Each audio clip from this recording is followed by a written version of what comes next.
Boa noite, meu nome é Cláudia Cigaran, eu estou hoje aqui representando a HTF para a nossa primeira live das quartas sistêmicas. Vou convidar aqui o nosso convidado, Luiz Carlos Prado e Adriana Zanonato. Vamos ver aqui quando eles entrarem, eu vou convidá-los. Enquanto isso, vocês vão entrando.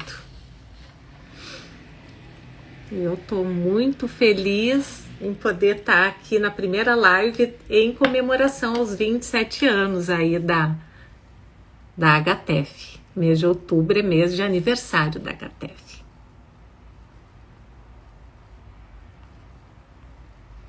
Olha, oi aí para todo mundo que está entrando. Vou dar um oi geral, porque eu vou ficar atenta primeiro aos nossos convidados. E assim que eles entrarem, aí a gente vai poder olhar, né, cada um de vocês e dar um oi especial. Ó, a Duda ali que deu boa noite, boa noite. E obrigada pelos coraçõezinhos que já estamos recebendo. Vamos lá. Enquanto a gente está aguardando os nossos convidados, né, entrarem, vão aproveitando e vão pegando o aviãozinho e vão chamando as pessoas que vocês acham que vão aproveitar, que vão curtir, né, e que precisam saber também sobre este tema hoje que é tão importante. Boa noite, Cati. Tão importante para a gente poder refletir. Hoje nós vamos falar sobre o desafio das pessoas transgênero. Vamos ver então, enquanto eles não entram, eu vou fixar aqui o nome da nossa live.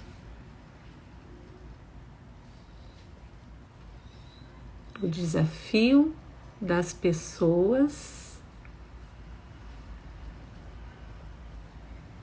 transgênero.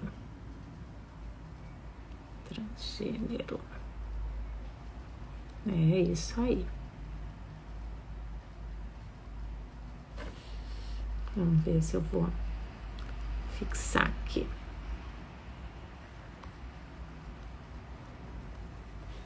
Pronto, já fixei o nome da nossa live. Oi, Silvia. Vamos ver aqui se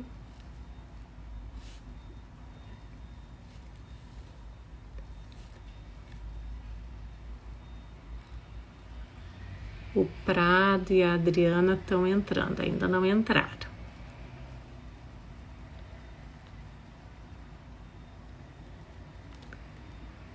Vamos aguardar eles tentarem entrar. Assim que eles entrarem, a gente começa. Enquanto isso, vou pedir para vocês, então, ali abaixo, logo abaixo ali do Instagram, tem o aviãozinho, que é uma flechinha. Vão convidando as pessoas que vocês considerem importantes poderem. Ó, o Prado me deu ok, ele vai entrar agora.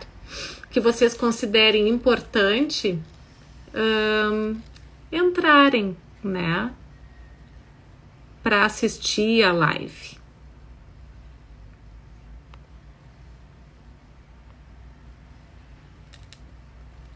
Vou pedir para o pessoal que está aqui na HTF mandar uma mensagem pro Prado e para a Adriana. O Prado também são parte da diretoria executiva da HTF. E ele está me perguntando aqui pelo WhatsApp se eu não consegui entrar, mas eu já estou aguardando ele. Então, se alguém puder avisá-lo de que a gente já está, né, na live aguardando eles, por favor. –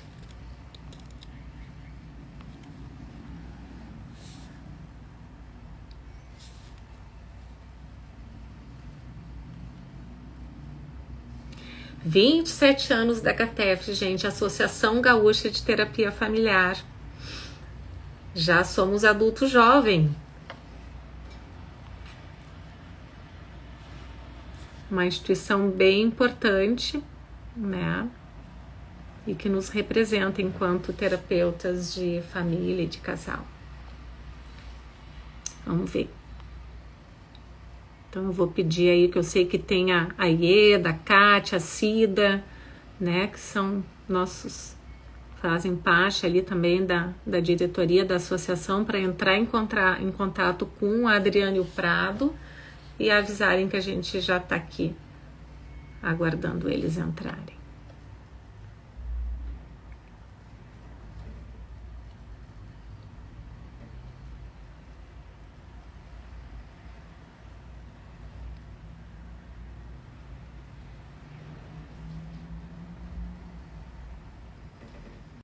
Aqui eu enviei uma solicitação para a Adriana. Vamos ver se ela entra aqui.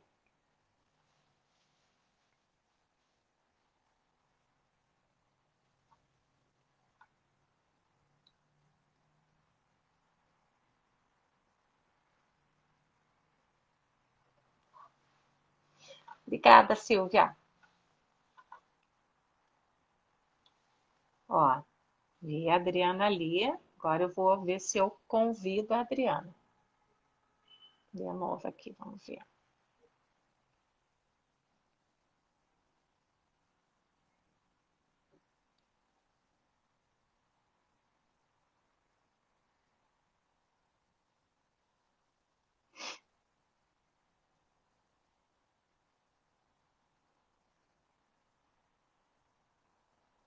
Estou enviando a solicitação para a Adriana entrar. Ela não está conseguindo participar.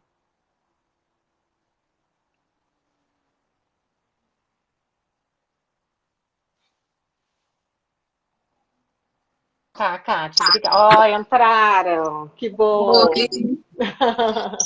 Tudo bom? Essa parte da live aí sempre tem, né? Sempre é complicada.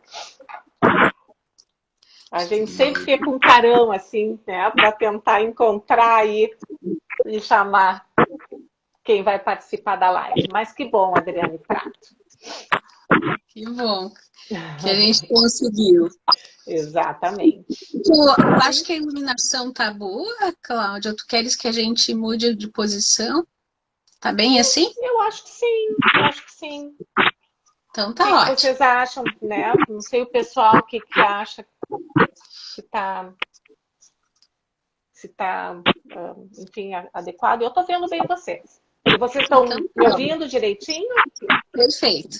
Perfeito. Então, ótimo, então.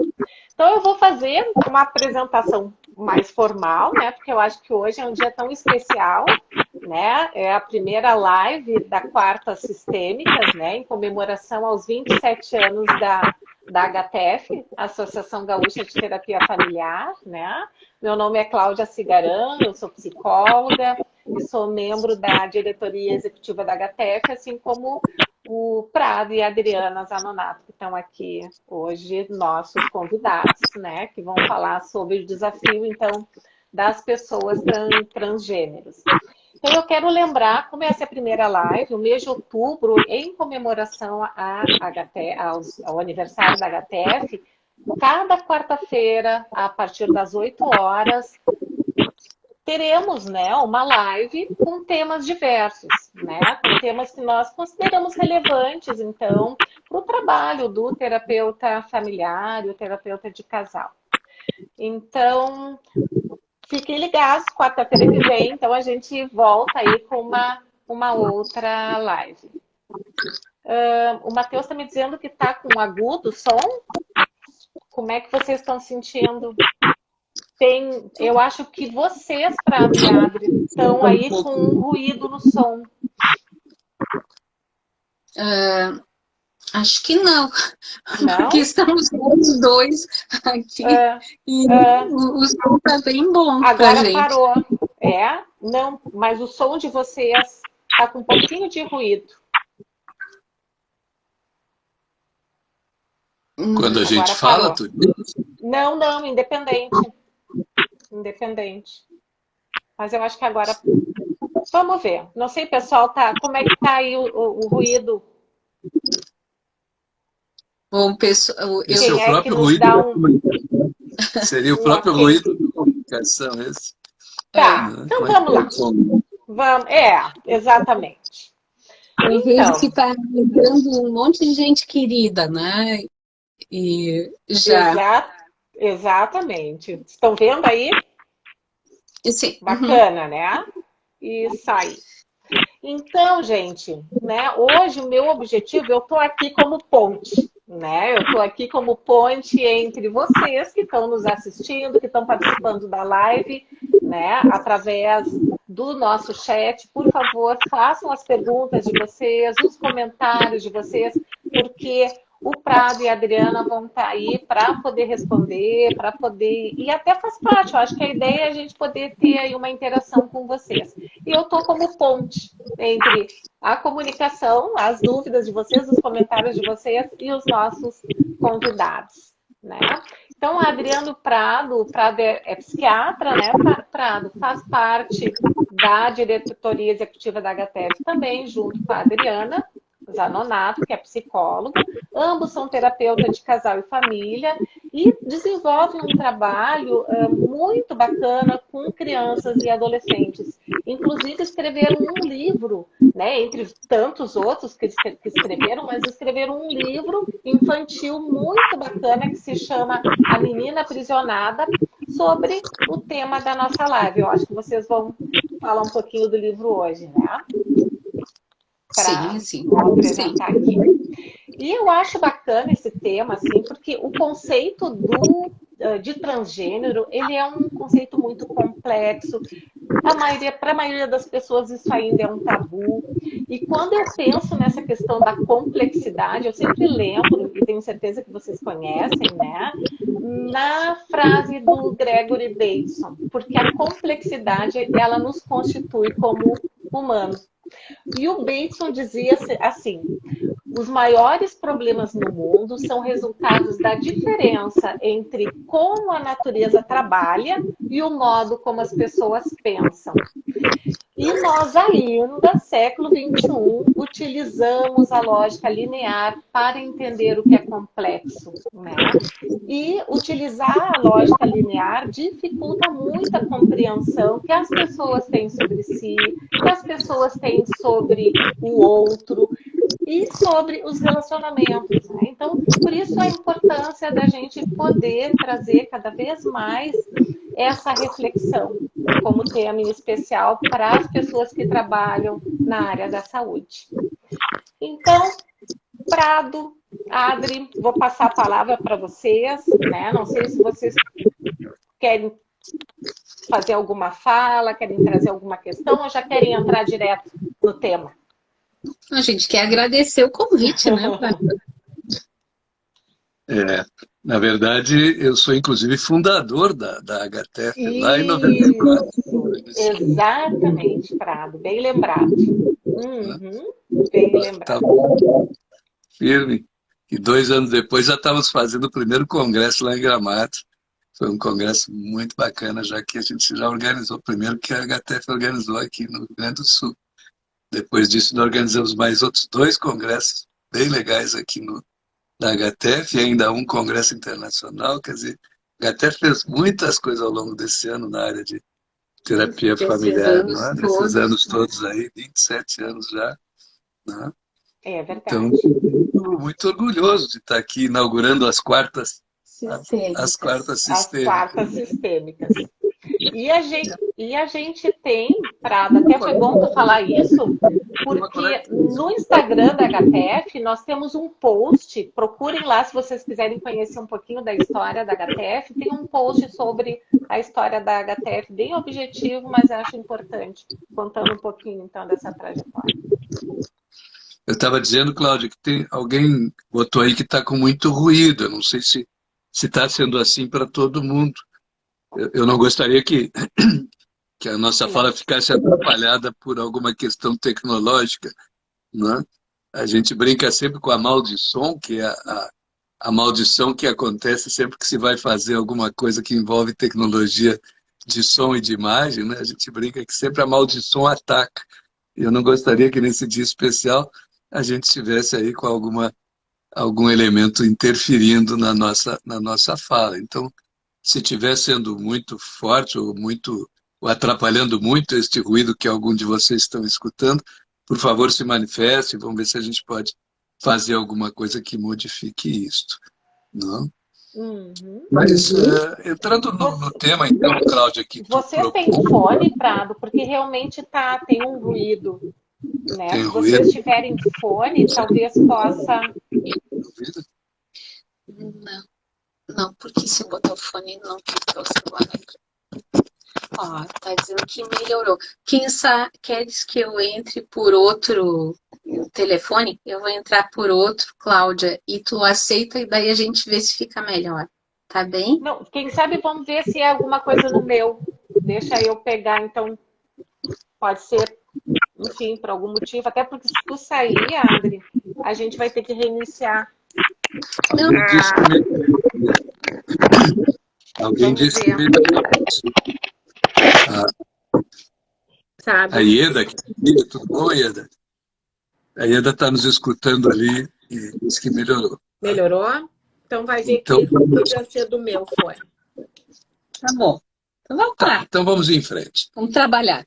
Então, esse tema é um tema que nos é muito caro por duas razões até, né? Uma razão até familiar, porque eu, na minha família, tenho pessoas, não transgênero, mas pessoas que são do grupo LGBT, né? Tenho um filho homoafetivo e que é muito querido e que tem a sua vida com o seu parceiro, muito legal, um cara muito bacana, que a gente quer muito bem, e que toda a família gosta muito dele e convive muito bem com ele. Então, desde sempre, desde toda a vida, aliás, desde criança, eu convivo com esta questão, porque por ter sido uma criança mais sensível, menos afeita às brigas e às competições que os meninos costumavam fazer, né? Eu sofria que às vezes me chamavam de menininha, me diziam que eu era delicado, me tratavam mal por esta característica da minha infância. Então, de uma certa forma, estes temas relacionados com o modo de ser de cada um e com o jeito, como a gente nasce, como a gente se desenvolve, sempre estiveram presentes na minha vida.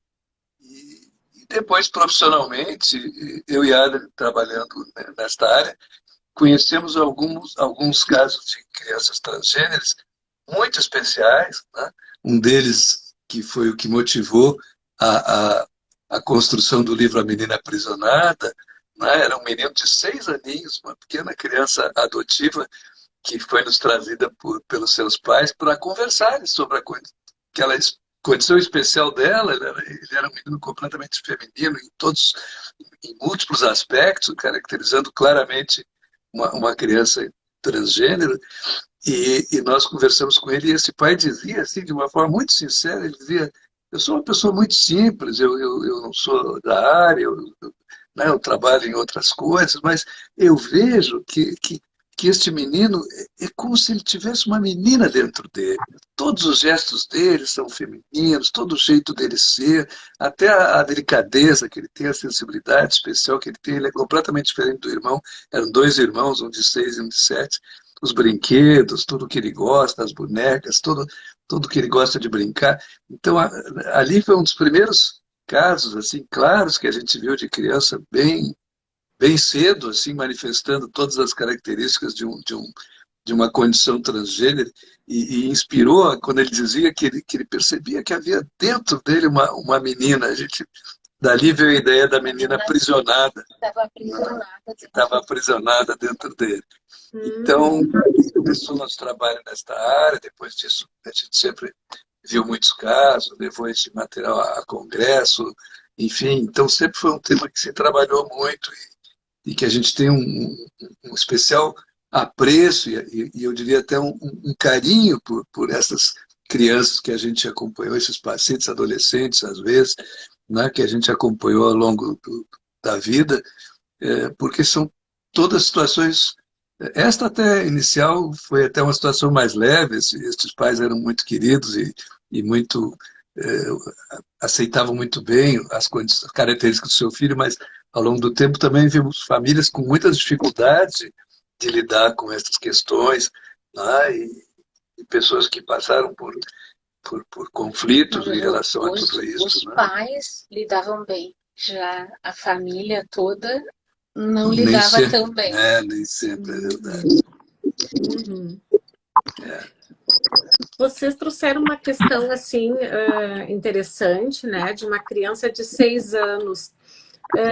Existe uma idade em que essa percepção, né, essa expressão se manifesta, ou na experiência de vocês, em que momento, qual é o momento mais habitual em que a criança, ou adolescente, ou adulto, enfim, né, consegue expressar essa percepção?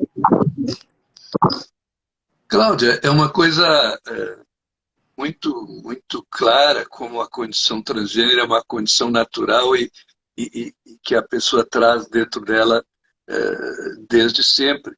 Crianças de 2 anos e meio, 3, que é o momento em que a criança se torna uma pessoinha, que é quando ela se individualiza e adquire condição de se expressar como uma pessoa, se expressar na primeira pessoa. Acho que ficamos...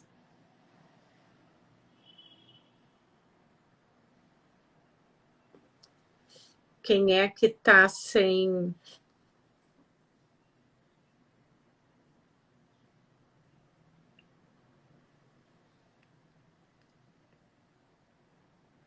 Acho que o Prado e a Adri ficaram sem conexão. Saíram. Vamos ver se eles entram de novo, gente.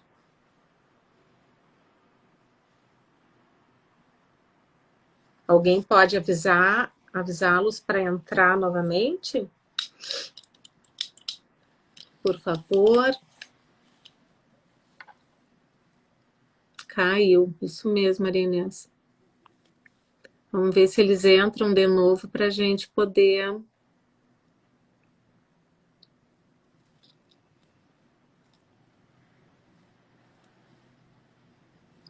continuar.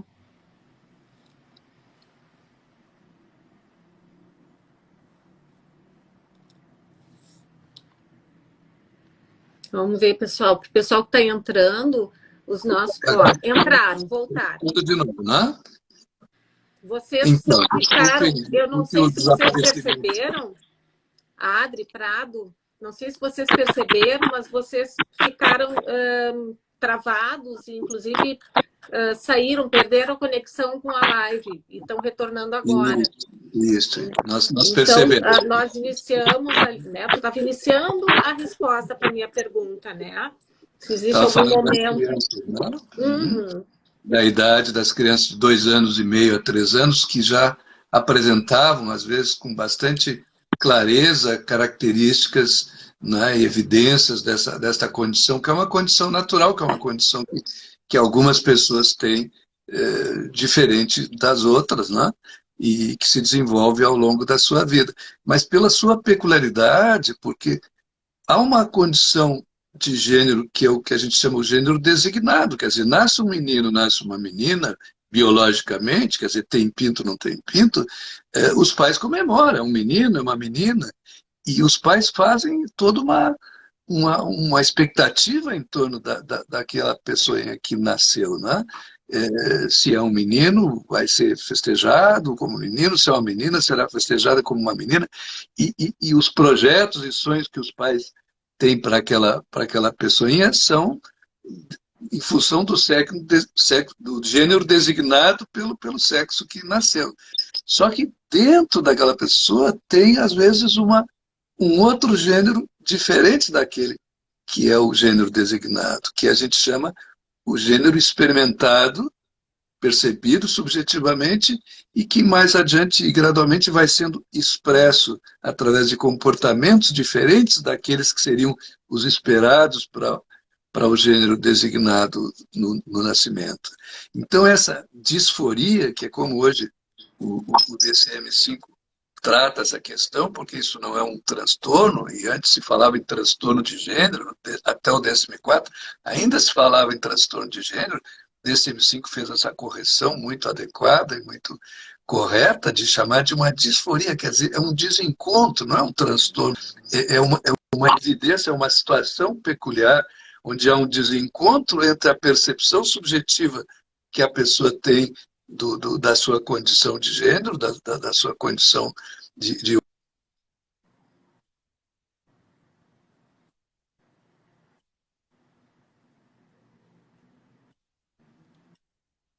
A gente está com um problema. O Prado e a Adri estão com problemas na conexão. Adri, Prado,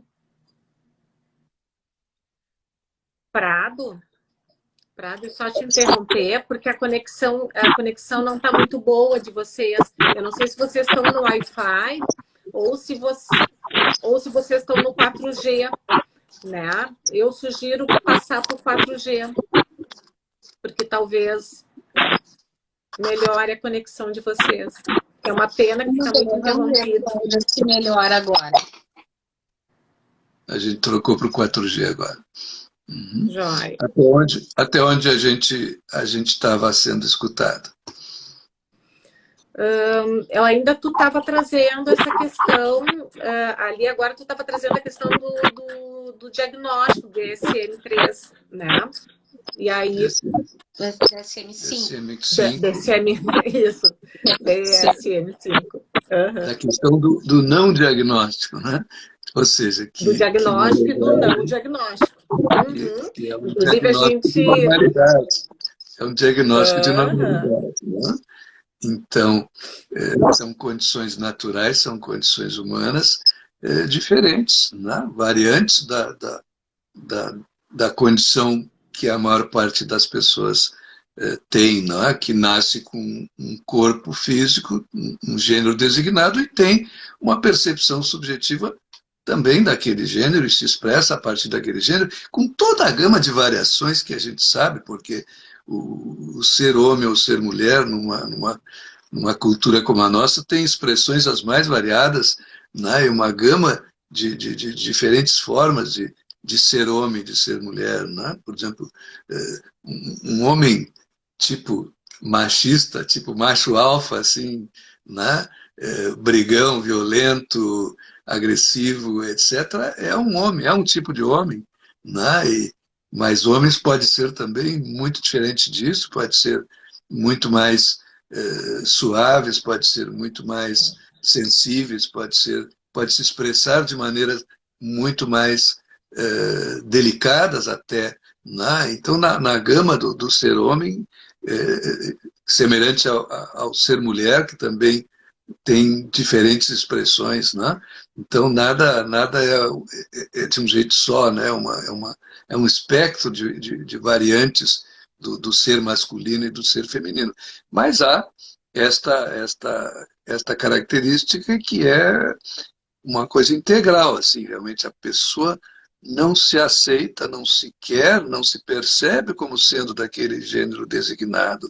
E isso que eu dizia que é o que é chamado de disforia de gênero é muito complicado na cabeça das pessoas internamente, porque a pessoa quer outras coisas do que é esperado que ela queira, né? Ela quer brincar com os brinquedos do gênero oposto ao seu gênero designado, ela quer ter um corpo semelhante ao dos outros meninos ou meninas do gênero oposto, quer vestir as roupas daquele outro gênero, que não é o gênero que as pessoas esperariam, não é o que as pessoas esperariam que acontecesse. Uma menina linda que eu atendi com 4 anos, ela começou como menina, né? Mas ela gostava ela não usava calcinha, só cueca, né? E ela exigia isso. Conta como foi o dia que tu conversou com o pai dela.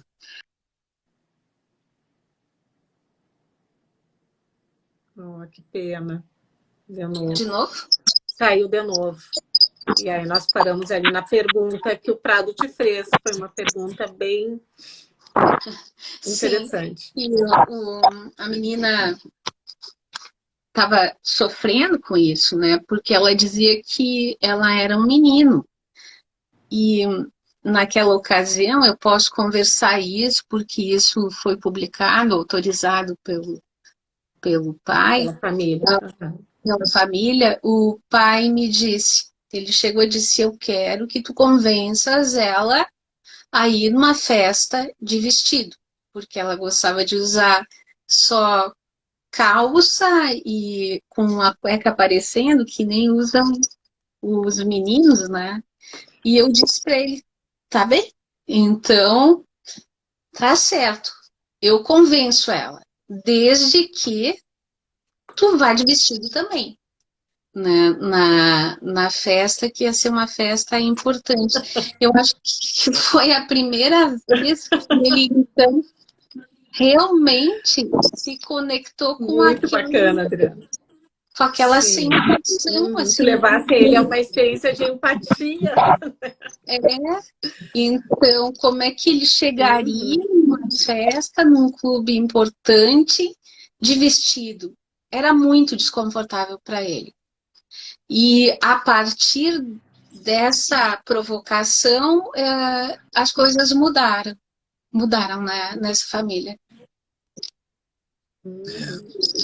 Aliás, falando em família, né, esta é a outra dimensão, porque uma dimensão é a dimensão do indivíduo que vive a condição transgênero, né, e todas as suas vicissitudes, essa disforia que ele gradualmente vai ter que ir ao longo dos anos, né, e acertando isso dentro de si, em determinado momento, gradativamente se expressando, né, fazendo a revelação desta menina ou menino que esteja aprisionado dentro dele. Então ele vai... Prado, deixa eu só te interromper aqui um pouquinho, que a Aline colocou assim, né, para Adri, eu acho que é bacana de colocar assim, ela colocou que intervenção ousada essa que tu fizeste, Adriana, para esse pai, né? Porque eu tenho uma conexão muito forte com as crianças e eu via o sofrimento, né, daquele menino, né, embora tivesse cabelos e cachos, né, e que estava muito difícil para ele ter que usar um vestido. Uhum. Ou seja, tinha vínculo, né? Tinha, se não necessariamente com o pai, seguramente com a criança. Com os pais também. Com os pais também. Desculpa, Prado, mas achei que se eu esperasse para trazer esse comentário da Aline, a gente perderia ali o time. Um comentário bacana da Aline. E a gente estava falando desta condição individual e de todo o que é o movimento de vida que essas pessoas têm que fazer para se expressarem de uma maneira que é diferente daquela que as pessoas esperariam que acontecesse, né? E gradualmente aquilo vai indo e é todo um movimento e uma dança dessa expressão diferente com a família e as surpresas e angústias e tensões, às vezes, que as famílias vivenciam nesse processo todo da revelação da condição transgênero, né? E que vai acontecendo aos poucos e que, num determinado momento, inclusive, ela vai exigir ações outras além da própria revelação e da própria modificação de vestimentas ou até de nome social, como em um determinado momento isso vai acontecendo, a pessoa então quer ser chamada por um nome que identifique o seu verdadeiro gênero, né? Então troca de nome, começa a se apresentar de outra forma, com outro nome, de outro jeito, deixa crescer o cabelo ou corta o cabelo curto, vai fazendo as modificações corporais de aparência, de roupa, de vestimentas, né? Mas tem um momento que inclusive envolve ações médicas. Chega um momento em que, na adolescência especialmente, quando as características sexuais secundárias vão se expressar a partir da explosão hormonal da adolescência, né? Se trata de uma menina transgênero, se aquilo ali não foi interrompido, ela passará a ter aquele corpo mais retilíneo, mais de musculatura mais forte, de ossatura mais forte, de angulação de rosto, né, mais típica da condição masculina, e isto não é o que a pessoa quer, né? Não é o que aquela, no caso, uma menina transgênero quer, ou no caso dos meninos transgêneros, nasce seios, o corpo se arredonda, as formas se feminilizam, né? E não é este corpo que o menino quer para ele. Então, nesses momentos, é preciso haver intervenções médicas, o uso de hormônios, adequadamente, bloqueadores dos hormônios daquele gênero designado, o uso dos hormônios do gênero que a pessoa realmente se identifica. Então, tem todos os procedimentos médicos nessa etapa, idealmente ao longo da adolescência, para bloquear o desenvolvimento do corpo do gênero designado, que não é o gênero que a pessoa se percebe, né? E mais adiante, ali, aí já a pessoa adulta, já depois dos 18 ou 21 anos, a pessoa então vai escolher se quer fazer as cirurgias de redesignação, né, de gênero, que são as transformações corporais, que as pessoas podem fazer ou não. E com que frequência as pessoas buscam essa cirurgia? Sempre, né? Isso é o comum, buscar a cirurgia? Ou tem algumas pessoas que não buscam? Não, muitas pessoas não buscam no sentido de ser dados estatísticos, porque os hospitais que têm um serviço que aqui no nosso meio, que recebe as pessoas que se preparam para fazer, é todo um processo, que as pessoas são trabalhadas, tem 2, 3 anos pelo menos, são preparadas para fazer essas cirurgias. É uma situação bem complexa, delicada. São cirurgias fáceis, são cirurgias bastante complexas, especialmente as de mulher para homem, são especialmente complexas como técnica cirúrgica, mas eu não sei te dizer a percentagem das pessoas que eu penso que seja a minoria, não por desejo, até eu acho que é a minoria por possibilidade, porque como são complexas, são difíceis, são caras se forem feitas de modo privado. Tem países para os quais as pessoas viajam, às vezes, para fazer essas cirurgias, tem países asiáticos que são especializados nisso, que recebem pessoas de todo mundo, né? Mas então tem menos oportunidade, porque é caro, porque é complexo, porque é difícil. Então, talvez por desejo, uma grande maioria talvez quisesse fazer a transformação. Tem um filme lindo que chama A Garota Dinamarquesa, que é a primeira cirurgia, a primeira tentativa de cirurgia. Digo tentativa porque ele acaba tendo um desfecho fatal, né? Mas é a primeira história verídica, conta a história verídica do primeiro homem que se submete, né, depois de ter se percebido já adulto, já casado, já tendo uma companheira, ele começa a se perceber e se identificar com uma condição feminina, e gradualmente ele vai se expressando, e a mulher, de uma maneira muito linda, muito amorosa, vai compreendendo e apoiando os movimentos dele, apesar de ter sofrido por ela, porque ela estava perdendo o marido, de uma certa maneira, que ela amava, mas ela apoiou ele, deu força para ele e acabou indo com ele até uma outra cidade, um outro centro, onde se começava a fazer experimentalmente essas cirurgias, ainda com muitas dificuldades. Isso era, eu acho que eu tenho a impressão que, eu nem me lembro se não era anos 26, eu não sei se era a primeira metade do século. Se não era por aí, do que eu lembro do filme. Era. Era uma coisa ainda onde a cirurgia, as técnicas cirúrgicas, os recursos todos ainda eram muito precários. Incipientes. Né? Então, a Aline traz aqui, né, Prado e Adri, né, 2 comentários, assim, que muitos pré-adolescentes e adolescentes desenvolvem transtornos alimentares na tentativa de esconder o corpo que não reconhecem, né? A Aline é nutricionista e com certeza ela fala isso, né, de um lugar bastante propriedade.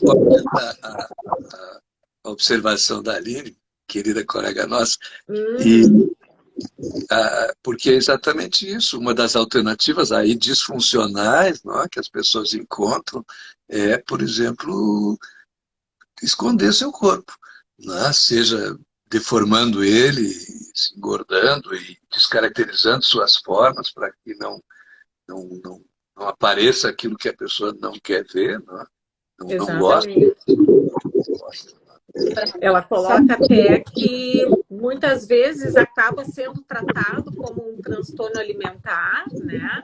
Sem que se perceba o conflito de origem, e infelizmente isso acaba retardando aí a hormonioterapia Isso. da pessoa, né? Sabe, a primeira cirurgia foi em 28 de dezembro de 1800. Não, querida, ele nasceu em 28 de dezembro de 1882, e a cirurgia foi, eu acho, como eu imagino mesmo, em 26. 26. Porque ele tinha 40 e poucos anos quando No ele inicinho. fazia. Então, foi Uhum. imagina, um período que não tinha nem os antibióticos Sim. aí. Então, fazer uma cirurgia naquela época, com condições de higiene precárias e tudo, era um risco altíssimo, que dava infecções, a pessoa não tinha os antibióticos que se tem, era muito complicado fazer cirurgia. E aí a gente consegue, né, dimensionar a intensidade do sofrimento que essas pessoas têm, né, para se submeterem, ver lá numa época onde as coisas ainda eram tão incipientes, né, a intensidade do sofrimento. E do desejo, né, de ser aquilo que a pessoa é. E Né? do desejo de ser. Com a sua percepção subjetiva de gênero. Muitas crianças e adolescentes chegam a pensar em suicídio, né? Quando identificam, né, que eles se sentem sem saída. Né? Os índices de ideação suicida e de tentativa de suicídio são 3 a 4 vezes maior nesta população. Tal o sofrimento e as angústias e as tristezas e depressões, enfim, que muitas vezes acabam passando essas crianças, adolescentes e mesmo adultos, né, nesta luta, nesta busca que nem sempre é acolhida, nem sempre ela encontra pais, familiares, amigos e uma sociedade que lhes dê a acolhida e enfim, a empatia. Gosto muito no livrinho A Menina Aprisionada, vou mostrar aqui para vocês. Né? Olha Gosto só. muito das imagens do ilustrador. Uma delas, não sei se consegue observar, é aqui o menino, né? Mas a sombra da menina, né? E é uma luta inicial muito solitária. Olha a expressão da família quando quando ele revela que tinha uma menina aprisionada dentro dele. E tem uma ilustração que eu acho muito linda, que é essa ilustração aqui. Se vocês observarem, tem 3 pontinhos aqui embaixo, né? É a família que está subindo a montanha das revelações, onde elas vão encontrar muitos desafios, né? E a família vai sozinha, né? Porque como é que revela para algum tio, algum avô que possa ser preconceituoso, que possa não entender, é muito difícil. Tem aquele gráfico que depois a escola, depois chega a escola, né? E assim vai, né? Tu vai num ampliando, tu começa com uma pessoa. Casos transgêneros de condição transgênero não são tão comuns. Um a cada 20 ou 30 mil. É uma coisa que pode parecer até bastante rara. Mas se a gente pensar que uma criança transgênero ela vai ter que lidar, a família dela, umas 10, 12 pessoas terão que lidar com ela no círculo mais próximo, depois mais umas 100 pessoas terão que lidar com ela na escola, vizinhança e por ali, e depois na sociedade, quem sabe 1000 pessoas vão ter que lidar com ela. Então, uma pessoa vai interagir com um conjunto enorme de outras pessoas, e essas outras pessoas nem sempre estão preparadas, nem sempre, não, na grande maioria dos casos, não estão preparadas para essas condições, para compreender essas condições, para ter empatia, acolhimento e respeito por essas diferentes condições humanas. Então, isso tudo é muito... Por isso que esse processo da revelação ele vai se dando lentamente, gradualmente, né? Vai indo passo a passo, primeiro para os mais próximos, depois para os um pouquinho mais próximos, e gradualmente isso vai sendo afirmado, né? Claro, a não ser com pessoas, às vezes, que são públicas, como é o caso do filho da Angelina Jolie, que foi a primeira filha dela, a Shiloh, né? Que nasceu uma menina, mas ali, que já com 3 anos, já claramente começou a se definir como um menino, que hoje é o John, e eles, com pessoas públicas e esclarecidas, enfim, né, desde sempre vestiram ele como ele queria se vestir, e aí já com 5, 6 aninhos ele já se vestia como menino, com 8 aninhos ele estava lá de terninho nas aparições públicas da família. Então, claro, pessoas assim, diferenciadas e públicas pela sua própria profissão, às vezes esse processo se acelera até por necessidade da sua própria natureza do seu trabalho, da sua condição pessoal. Né? Mas as pessoas comuns fazem esse processo gradualmente, falando para os pais, depois... E nesse sentido, Prado, assim, eu acho que podendo entrar um pouquinho assim na nossa área, né? Como ajudar essas famílias, né, a lidarem com essa questão? Aqui, Cláudia, tem uma coisa que é muito importante, que eu estava exatamente pensando nesse momento, lembrando dessas situações. É o que não fazer, né? Eu lembro de um pequenininho que eu acompanhei, primeiro aos 4, eu vi ele aos 4 anos e meio, já era um menino bem feminino, e eu o vi aos 9 anos, ele estava assim, claramente, continuava feminino, lá no início eu sugeri que o pai ficasse mais perto dele, dei umas sugestões, né, que tentasse alguns movimentos, e quando eu vi, 4 anos depois, ele estava exatamente assim, muito feminino, ele desenhava só mulheres, umas damas lindas, assim, toda cheia de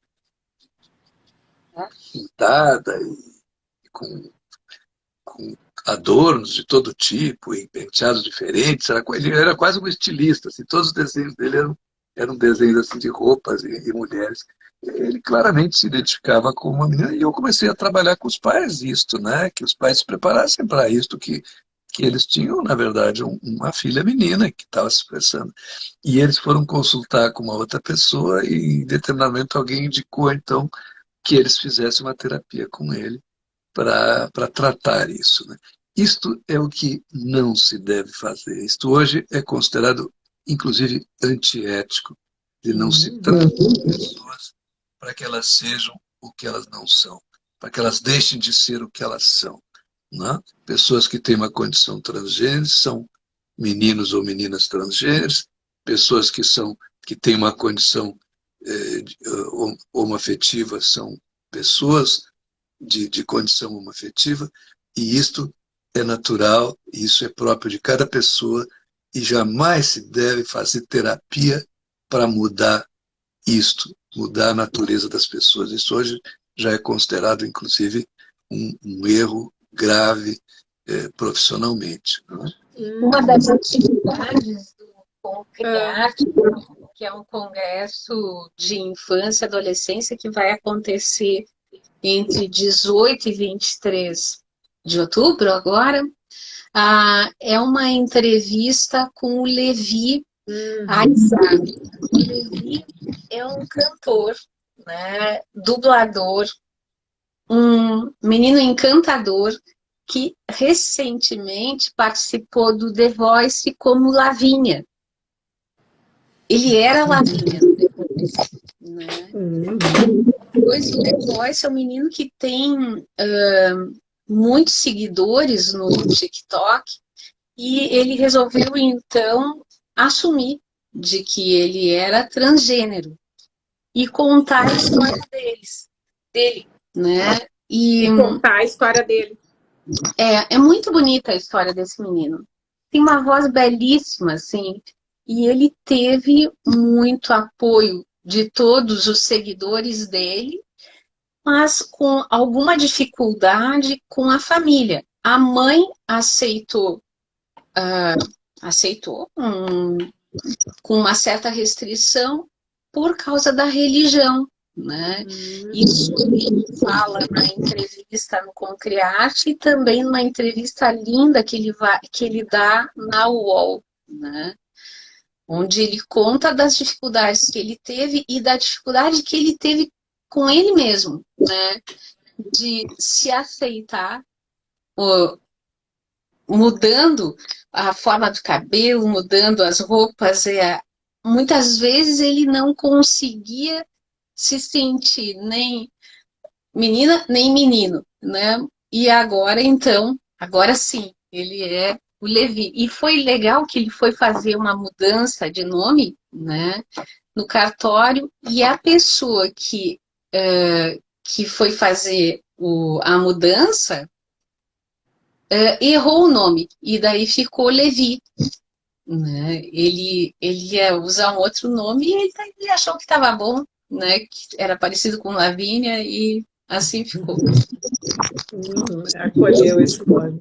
Isso que ela está falando desse exemplo é uma das outras coisas muito tristes e muito complicadas quando se trabalha com essas famílias né, dessas crianças, porque às vezes as crenças religiosas se opõem com muita violência, com muita veemência a aceitação disto, né? Certas leituras, nem toda religião, nem todos os religiosos têm esse enfoque, mas algumas leituras mais tradicionais, mais radicais da Bíblia, né? Levam a interpretações que se opõem a qualquer diferença, a aceitação de qualquer diferença da natureza, seja da homoafetividade, seja da condição transgênero. Então isso dificulta muito. Eu trabalhei com uma família que tinha uma questão assim. Era um sofrimento, porque era uma mulher que era um homem transgênero, mas ela tinha nascido mulher, filha única de um casal que eram religiosos. E quando ele começou, já adulto, já no início da adulto jovem, começou a se apresentar como menino e querer que ser chamado de menino e ser aceito como Júlio, que era o nome dele. Então, ele começou a ficar muito difícil, né? E o sofrimento, porque os pais o amavam profundamente a ele, era o único filho, só que tinha os seus sonhos para ele, tinha aqueles sonhos para sua filha menina. Então, como isso é difícil, como é sofrido esta luta, às vezes, entre crenças que se tem, crenças religiosas, às vezes, ou de outra natureza, e essas realidades da vida que tem que ser, que as famílias têm que lidar. Exato. Eu quero... Passam por muito preconceito, né? Como, Isso. Adri? Passam por muito preconceito. Sim. Uhum. E eu acho importante isso que vocês estão trazendo, até também desse olhar, né, de poder saber acolher também a dificuldade dos pais, dos familiares, né, de poder transitar de um pensamento que era mais ortodoxo, né, de uma crença, de algo que estruturava a visão de mundo, de vida, né? E muitas vezes essas crenças vêm transgeracionais e tu tem que fazer esse questionamento e ressignificar, né? Enfim, substituir por novas crenças. É um processo também que, com certeza, é bastante sofrido para os familiares, né? As pessoas têm que fazer negociações de crenças. É muito interessante, porque tem que fazer neste o quê? caso, fazer negociações de crenças. Negociações de crenças. Às vezes é uma questão de buscar uma interpretação um pouco mais flexível. Então, neste caso, por exemplo, o menino, né, ele trazia interpretações também da Bíblia e negociava com os pais, né, negociações que outros setores religiosos tinham da mesma questão, né? O negocia com afirmações de alguns outros líderes religiosos. Então, tu acaba se estabelecendo uma negociação, porque as pessoas não podem deixar suas crenças. Isso, né? Crenças faz parte das pessoas, especialmente, né, as crenças religiosas. As pessoas têm de toda uma vida, marcam a sua identidade com as suas crenças. Então, às vezes, é uma questão de negociar para que a crença permita a acomodação daquela pessoa, permita a inclusão daquela pessoa e a aceitação dela na família. É um trabalho bem delicado de ser feito, mas que é um caminho possível para criar espaço para que as pessoas sejam reconhecidas na sua verdade pessoal. Exato, muito bonito isso, porque na verdade todo mundo aí precisa ser acolhido na sua verdade pessoal, né? Interessante isso que está colocando. Eu queria dar um oi aqui, Prado, porque a gente tem, eu estou vendo aqui que tem entrado, né? Por exemplo, a Leila Susli, né? Que também é uma sócia fundadora da HTF, então assim, poder dar um oi geral, assim, para os nossos sócios que estão aqui, né? Sócios fundadores, pessoas muito queridas que fizeram parte da HTF. Então, assim, dá um oi para todos, assim. Estou trazendo aqui um nome especial, mas que se represente através do nome da Leila, né? E que todo mundo se sinta acolhido e enfim, parabenizado aí junto com a história da HTF. A gente tem 3 minutinhos e a live vai encerrar, porque a gente tem a questão do tempo da live. Vocês querem trazer uma última mensagem, alguma questão que vocês considerem importante para a gente poder finalizar? Talvez que as pessoas pudessem respeitar, né?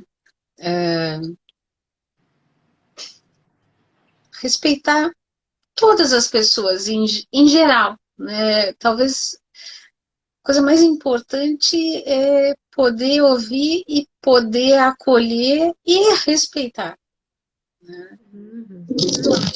Eu ia dizer, naquela hora que estava começando a falar, uma última coisa, ainda do livro A Menina Aprisionada, que depois da Montanha das Revelações, lá que ele chega lá no pico, ele tem que atravessar o que a gente chamou de o Vale das Sombras.